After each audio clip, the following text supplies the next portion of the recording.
Beneath the surface of the ocean, where sunlight disappears and pressure could crush a human in seconds, exists a world science still can't explain. This isn't science fiction. This is the harsh reality of survival for thousands of deep-sea species. From the transparent creatures of the twilight zone to the red glowing predators of the midnight zone and the fragile residents of the hadal zone.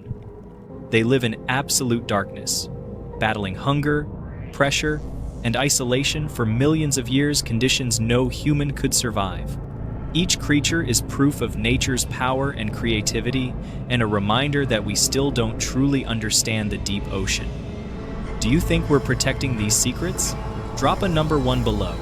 As the light starts to fade and the familiar blue disappears, you enter a new realm, the ocean's twilight zone. This is no longer the ocean you know. Temperatures plummet. Darkness sinks in. Before you hangs a strange scene. Transparent life, floating in silence, delicate, yet unbreakable. Every creature here is a mystery. No one knows how they survive, why their bodies are clear, or how they live without the sun's touch. If you think the deep sea is only darkness and silence, look closer, because here is where the ocean becomes its most extraordinary. At depths of 200 to 1,000 meters, no plants can survive. Only weak rays of light remain nowhere near enough for photosynthesis. But that doesn't mean life disappears. The food source here comes from something called marine snow. Billions of tiny particles made of dead organisms, fish waste, dying algae, even shredded remains drifting down from the surface. It sounds grim, but this snow is precious energy that keeps the entire system alive. And every night, billions of animals rise toward the surface to feed, then return to the twilight zone at sunrise. This is the largest vertical migration on Earth, happening every single day, right beneath your feet, whether you see it or not. But the most mesmerizing part of the twilight zone is the light not from the sun, but from the creatures themselves. Bioluminescence isn't just beautiful, it's a weapon, a tool, a survival strategy. These animals emit light for hundreds of reasons: to hunt, to hide, to communicate, to confuse, to escape. Some, like the firefly squid, adjust the brightness under their bellies to blend in with the faint light above, vanishing from predators below. Others blink rapidly to distract attackers, and some, like the bloody belly comb jelly, glow red, a color nearly invisible in deep water, allowing them to hide whatever's inside their stomach. They can eat in secret. Every creature in the Twilight Zone is a masterpiece of evolution. Their bodies are transparent to avoid detection. Their systems are slow, saving energy and food.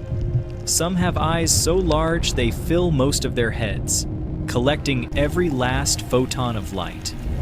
Others need no eyes at all, because light is a luxury down here. But the strangest thing isn't how they look, it's how they live. The Twilight Zone feels like time has stretched thin.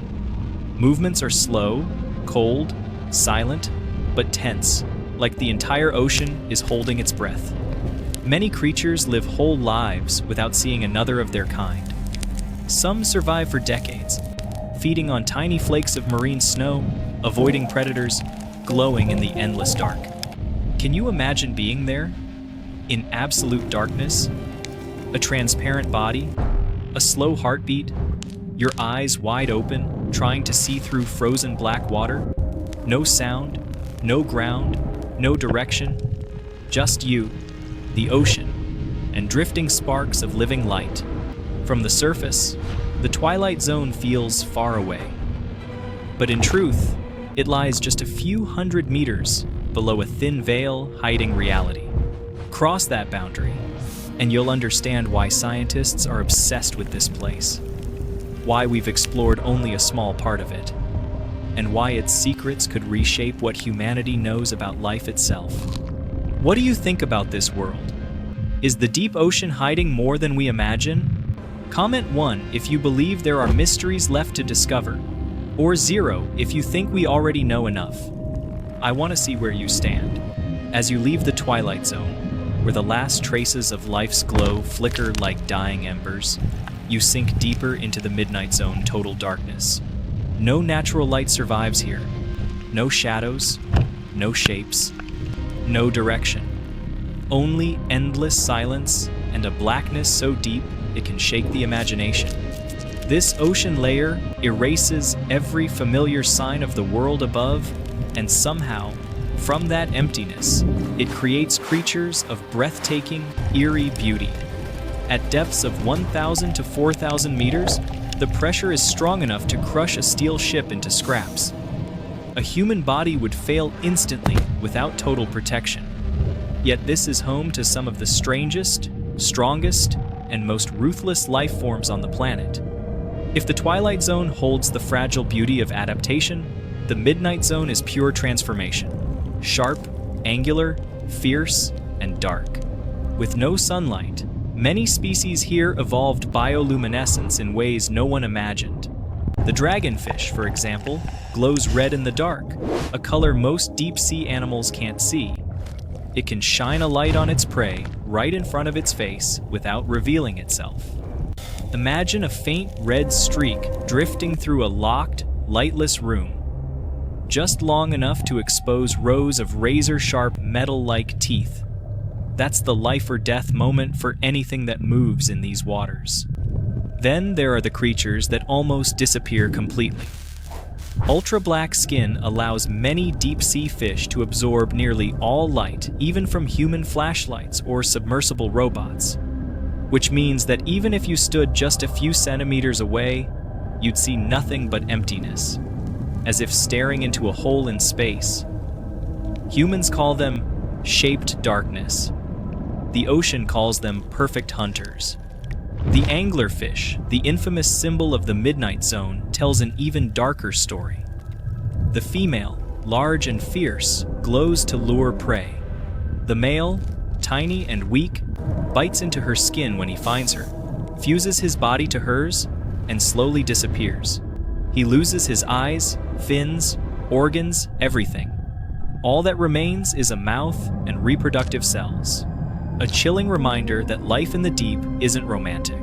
Sometimes, survival costs everything. In the Midnight Zone, the smallest movement can mean death. Food is so rare that a fallen carcass can feed an army for weeks.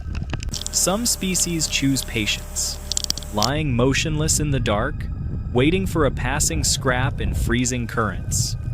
Others become master hunters, striking with perfect precision the moment prey enters their deadly range. Both strategies are brutal. In this world, if you don't adapt, you don't live. The deeper you go, the more time disappears. There is no day or night, no seasons, no sign that the world above still exists. Some creatures live for decades without ever seeing light. Some species have never encountered humans, and may never will.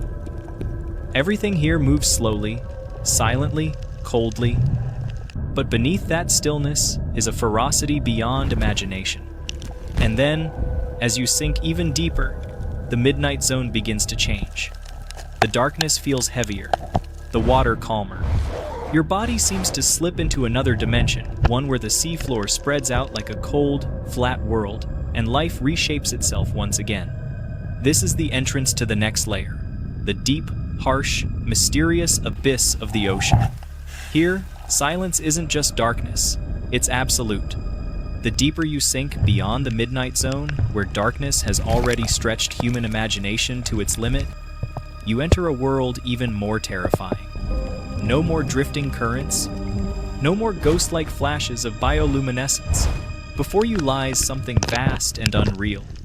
An endless field of mud stretching to the horizon, cold, silent, and empty. This is the Abyssal Zone, where the ocean's beauty is stripped away, revealing its bare, skeletal frame. The temperature hovers just above freezing, and the pressure is strong enough to bend metal. Every movement feels heavy and slow, as if you're sinking through frozen time. Gone is the frantic energy of hunters and prey from the waters above. Here, life follows different rules, colder, quieter, and far more unforgiving. The seafloor spreads flat for thousands of miles, with no features at all. No mountains, no valleys, no ridges. Only mud, cold, and darkness. The most unsettling part isn't the absence of light, it's the absolute silence. No sound, no rush of water. Just you and the infinite void. Yet in this place, the most desolate on Earth, life bursts into existence in strange and unbelievable ways. Creatures grow far larger than their relatives near the surface. A giant isopod can be the size of a small dog. Amphipods, no bigger than a fingernail in shallow water, can grow as long as your hand here. No one knows why deep-sea gigantism exists. Scientists have theories: energy conservation, slow metabolism, predator avoidance, but none feel complete. The mystery remains, just as the ocean intends. Sometimes, massive shadows drift by in silence. A tentacle stretching tens of meters, a body the size of a car, flesh shifting in cold water. Has anyone ever seen them up close? Maybe the colossal squid, the largest squid on Earth, once thought to be only a legend. They might be watching, they might be hunting, or maybe they're just shadows. But the abyss makes it easy to believe in things no one dares to name. Here, food is so scarce that anything falling from above a fish, a coral fragment, a dead animal, becomes a lifeline. When a massive whale sinks to the seafloor, it becomes a feast that lasts for decades. Waves of creatures arrive. Sharks, worms, crabs, bacteria. Flesh stripped away, bones broken down, then everything melts back into mud.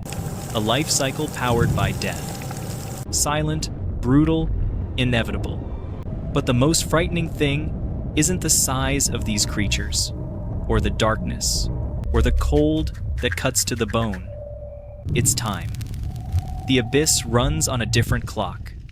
No hurry, no competition, just slow, astonishing patience. Animals here grow for decades, reproduce over years, and may live for centuries. Humans couldn't survive even a few seconds, but some of these creatures were here long before we discovered fire, and they will still be here long after our world is gone. This place is a living time machine. No light, no sound, no rush. Only the slow breathing of the ocean floor and countless unseen eyes waiting in the dark. But this still isn't the end. Beneath that quiet layer of mud, deeper in the heavy darkness, another world opens up, deep trenches carved into the earth, where light, heat, and life shift again. A world where the seafloor is no longer flat, but broken and collapsing. A world not just dark, but buried at the planet's edge. Welcome to the doorstep of the ocean's underworld, the Hadal Zone. Just when it seems nothing could be deeper, darker, colder, or more lifeless than the abyss, the ocean reveals one final door, the Hadal Zone, a world suspended between life and death, where Earth feels like it's folding in on itself. If the abyss is a flat, endless plain, the Hadal Zone is a landscape of massive trenches, black fractures, and bottomless pits. Every meter downward is a step into a world that belongs to no one. Pressure that crushes steel, darkness thick as liquid, temperature near freezing. Down here, silence isn't peaceful. It's absolute, desperate, and breathtaking. The Mariana Trench, nearly 11,000 meters deep, marks that limit drop Mount Everest into it. And the tallest peak on Earth would still sit fully underwater by more than a mile. At this depth, life should be impossible. Yet the ocean keeps breaking human logic. In a place where the body shouldn't survive, life whispers its name. The creatures here look like messages from another world. Weak, clear, fragile enough to shatter with a touch, yet alive. Breathing, moving. The Hadal snailfish proves the impossible. Its body is soft as mist, skin thin as wax, bones nearly dissolved, without eyes, without color. It doesn't fight, chase, or flee. It survives by surrendering to the darkness and shaping itself to fit it. The most unsettling thing isn't how it looks, it's knowing that if it rose just a few hundred meters, it would burst instantly. These animals can only live where humans cannot, where life and death are pressed so close together they blur. Around them, thousands of tiny amphipods drift like ghosts in the narrow water of the trenches. They feed, move, and reproduce in a place science once believed was completely lifeless. When researchers captured some, they found tiny strands of plastic inside their bodies. Even the farthest corners of Earth aren't untouched by us. At depths where sunlight can't reach, human trash still sinks in silence. And then, separate from the sunlit food chain entirely, life in the Hadal Zone draws power from something stranger: hydrothermal vents. Superheated water at 400 degrees Celsius erupts into near-freezing depths, and billions of bacteria survive by eating chemicals: methane, sulfur, metals. From those microbes rises an entire ecosystem: giant tube worms, crabs, mussels, shrimp. No sunlight fuels them, only the heat of the planet's heart. This isn't just strange life. It's proof that life doesn't need sunlight, oxygen, or conditions we once believed were required. And if life can exist in the darkest place on Earth, could it exist in the darkest places beyond Earth? Europa, Enceladus, frozen moons calling from the cold shadows of space. Their deep trenches might mirror the Mariana Trench, a Hadal realm on another world. But the darkness of Hadal carries something else: a question. What do we truly know about this planet? Fewer people have seen the bottom of the Mariana Trench than the surface of the moon. With every descent, every camera light switched on, a new creature appears, a shape never recorded, a movement without explanation, a color unknown. The Hadal Zone isn't a dead world. It's a living one, but not for us. At the deepest point on Earth, the ocean reveals its strangest state. Not motion, but pure stillness. No sound, no trace, no answers. Time stretches like a thread. Darkness thickens like breath.